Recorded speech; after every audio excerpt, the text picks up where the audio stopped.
guys, welcome back to the channel. I hope you're doing very nice. I'm sending a lot of hugs and positivity to all of you. Hi, if you're new, welcome to the channel. I really hope you enjoy the content, and if you do, please do consider subscribing. I make a lot of bookish content, book recommendations, reading vlogs, just so you can pick your next favorite book. Today's video is such an exciting one, and I really want to thank Anjali before we even go ahead for gifting me these books and making this video possible. Thank you so much, Anjali. I'll be putting the link to her Bookstagram in the description. Please go and check it out. She makes amazing content. And now for the series that I'm talking about, the books that I'm talking about, this is one of my most anticipated series since 2 years now. It's been on my yearly TPR since 2 years now, in 2023 and in 2024. It is a YA mystery thriller. It has been compared to Knives Out, which is a very popular movie, and I love that movie, and I am so happy that I finally get to read it. Introducing the Inheritance Game series. The Inheritance Game, The Hawthorne Legacy, and The Final Gambit, all by Jennifer Lynn Barnes. This is the story of this old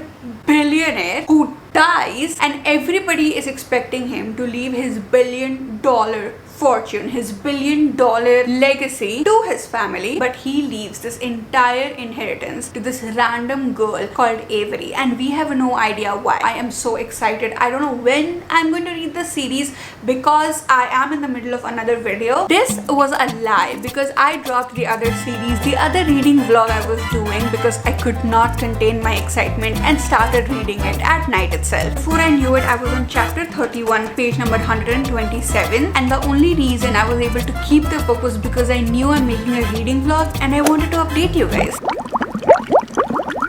Drink your water, peeps. I couldn't control myself. I just couldn't. I lost interest in every single thing I was doing, and all I wanted to do was read this book. I told you what the book is about. What I did not tell you is that there are 4 brothers. Two of the 4 brothers are so insanely intriguing. The other 2, super interesting, but they're not like major plot of the book till now. And there is so much happening in this book. I love it. I have not read a book with so much plot since such a long time. My god, I was looking for this. I think it straight up takes me back to The Good Girl's Guide to Murder, where I was reading the book because I wanted to know what happens. I wanted to find out what the mystery was, but the characters were also interesting. That's what is happening in this book, and I'm genuinely enjoying the process, getting to know all of these people, and there are multiple plot points. I have literally not felt like I am about to read a 5-star book since such a long time. This one I feel like is going to be a 5-star, and that feeling of discovering your new 5-star book, knowing that since the first 100 pages, is such an amazing feeling. And this is it. It is engaging. It is unpredictable. Chapters are insanely short, like 2 to 3 pages. I did not know when I read all of the pages that I read, and I love our main character Avery. She's for some reason reminding me of her. I'll put the picture over here. I don't know her name, but I did see this series with her. I think she's a Hawkeye's apprentice or something in the Marvel universe. That is exactly what Avery is like in my mind. She is smart, but she is very introverted and she's shy. There is a very tiny plot of romance. The brothers, oh my god, till now, but I don't have much thought on that. The point right now is the mystery, and the mystery is thick, and I'm enjoying it so much. There was not one page, one chapter without some sort of development to the story. It is either the romance, or it is a character development, or it's the tragedy, or it's the mystery. I'm on chapter 56, page number 231. I have to start it, and the tone of the book has completely changed. Things are so much more serious than I thought it is going to be. There are certain things which I thought was off limits because it started out as this book where you're like solving so many games, and it's literally the inheritance games. But as I have moved forward, it has all gotten really serious and some intense stuff is happening. However, the mystery has built up so well that if the unraveling is good, if everything sort of cross connections in a beautiful way, this is definitely a 5-star book for me. It's like 6:30 in the morning. I got done with this book. I finished the inheritance game. You must be thinking, oh, like why did it take all night for you to finish this book? Because I was like so close to the ending. It did not. I actually got done with this book and then I started reading this book already. The way this book has ended, I mean, I'll be able to collect all of my thoughts better tomorrow, but the way this book ended, there was no way in hell that I would just be like, oh, it's bedtime, I should just go to sleep. Nope. I just couldn't do it. And I'm not saying this is going to be a universal experience, but for people like me who binge on stuff, I watch one entire series in one night. When a mystery is strong, not just like in a mystery book, but even in shows like One Day, for example, on Netflix, I need to binge it and I need to finish it because I just need to know what happens in the end. So for people like that, and if you're reading it at night and be like, oh, okay, so now I'm just going to be like this really smart person and I'm going to go to bed and then tomorrow I'll wake up and no, that's not gonna happen. I am 115 pages into this book and my mind is boggled. Okay, I just cannot believe everything that is happening. Things are just so much more complicated in this book compared to the first book, which was all games and fun. It started getting intense towards the end of this book. It has gotten like serious in this book. There are real emotions involved, there are real people involved, and it starts right where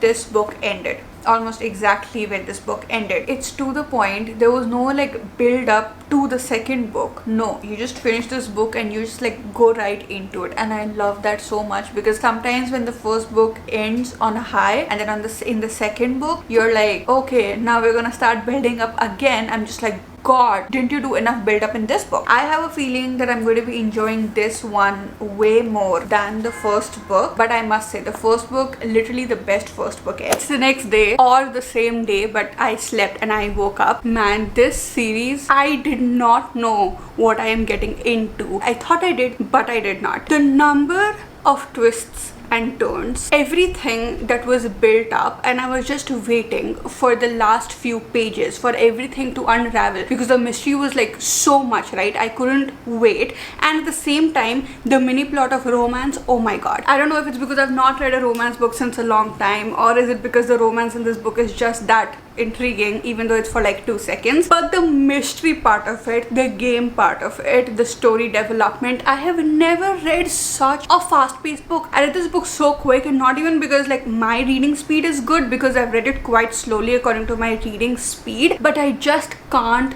stop myself when I'm reading it. It is so bingeable. Your brain switches right off, and all of that in the first book. The ending had me so insanely pissed off. I was actually so pissed off yesterday from the ending, but in a good way, because the way the book ended, oh my god, it set me up perfectly for the second book. Just so you know, you cannot read this book and then not read the entire series. It ends on a huge cliffhanger. You think everything is done, but it's not. The way this book plays with you, it's like the book thinks that you are a game, the reader is a game. It just messes with your brain in the most amazing way ever, but at the same time, it's not intense at all. It is so easy to read. It is so bingeable. It's not like you have to read for a long time or you have to take double reads. When you lose focus, your brain goes somewhere else and you have to read it all over again. I feel like this is the one book where I did not have to do that a lot. I did not feel like picking up my phone. I did not feel like watching something else. I was truly invested in the first book. So I loved it and I couldn't wait. So I started with the second book. I'm now on page number 115 of the second book. So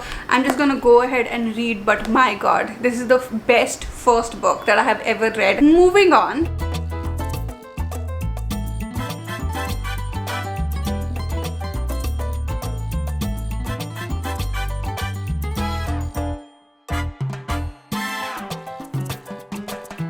I'm 226 pages in. This is a mess. It's a little hard for me to comprehend. Like, they don't feel like real people, if that makes any sense. Like, on one hand they do, because the characters are built well, fine, but at the same time, who even does all this? Why would anybody do stuff like this? I just don't understand that. And it's not just one character, all of the people, everybody is literally part of it, and everybody behaves like, oh, they are totally different or whatever, but they're not. You have no idea what I'm talking about, but you only come to know it when you're reading the book. Like, these games, god, they shouldn't be games. They really shouldn't.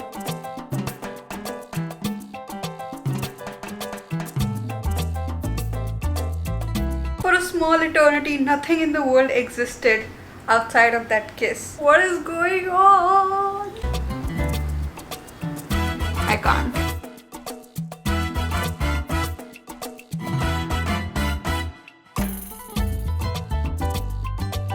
She did. The book has gotten intense. I'm on page number 308 and it is so intense. Oh my god. Every single time I'm like, this is the cap. It's not gonna go beyond this. It does. I actually feel emotional about certain elements of the book which I can't talk about in this video. Are you kidding me? Are you kidding me? What is going on? I need time to process this. That was like a lot. That was a lot.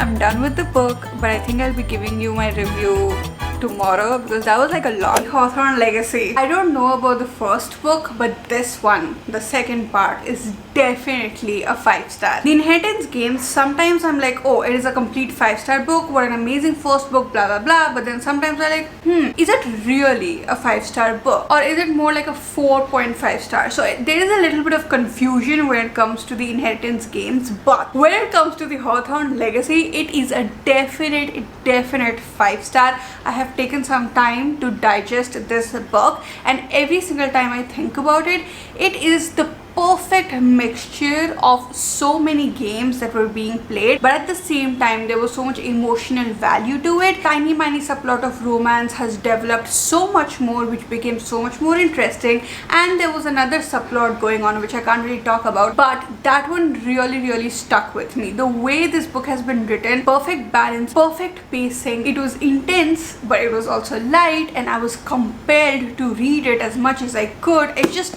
everything is perfect about the second one. I actually did start reading the third one yesterday because I'm telling you, this entire series owns me at this point because I really want to know what happens in the end. This book does tie in a lot of loose ends from the first book, and some of the things that are in the second book, it ties up the loose ends for that too. But at the same time, the ultimate loose end, which is what really happens with the legacy, billions of dollars, what actually happens to it, that is still going on, and this one develops it really well. So I couldn't stop myself and I started reading this book. I'm on page 121 of this book, and I think that some of the characters which have been sort of important to the story, but they have felt more like side characters in the first two books, they have been developed more in this one. And while that is fun, definitely, because I did like those characters. For example, there are 4 brothers, but in the first 2 books I was more invested in the story of 2 brothers only, Jameson and Grayson. In this one I am even more interested in the story of Xander and Nash, which are the other 2 brothers. Then there is the sister of Avery, which is Libby. But at the same time, I feel like too much is happening, and the number of games that are being played,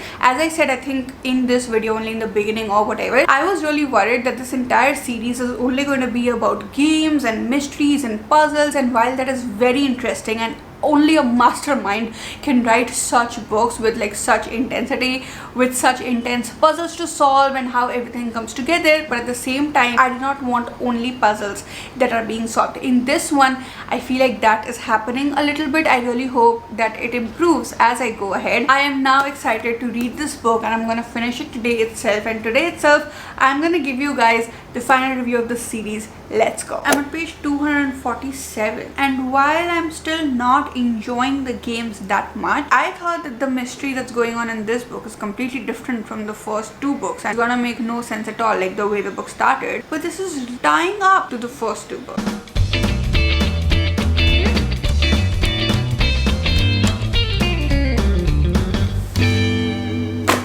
Nice one. Okay, finally done with the entire series, the Inheritance Games, and I am happy to say that this is definitely a 5-star must read, worth the hype series. I loved the ending of this book, and I will still stick to the thing that I said.